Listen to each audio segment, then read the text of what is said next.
आणि सुरवसे मॅडम आम्ही तिघांनी चर्चा केली की आपल्या शाळेमध्ये परसबागेसाठी आपण काय आणायचं। मग आमच्या तिघांच्या विचार मंथनातून आम्ही शाळेसाठी वेगवेगळ्या प्रकारची जी मुलांना शालेय पोषण आहारासाठी उपयोगी पडतील अशा प्रकारची रोपं आपण शाळेमध्ये आणून ती रोपं आपण मोठी करूयात आणि त्याची फळं जे आहेत किंवा त्याची फळभाज्या ज्या आहेत ते आपण टाकूयात आपल्या परसबागेमध्ये। हा विचार समोर ठेवला आणि आम्ही लगेच कृतीमध्ये आणला।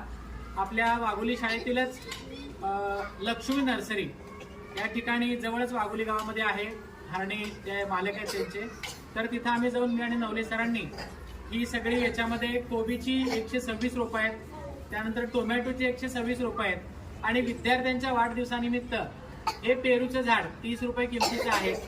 तर हे सर्व आपण शाळेमध्ये चांगल्या पद्धतीनं रुजवात करून एक छान अशी परसबाग करणार आहोत। मुलांच्या वाढदिवसाला देखील अशी फळझाडं जी आहेत ते आपण शाळेत बक्षीस देऊ शकतो आणि एक वेगळ्या पद्धतीचा वाढदिवस साजरा करू शकतो।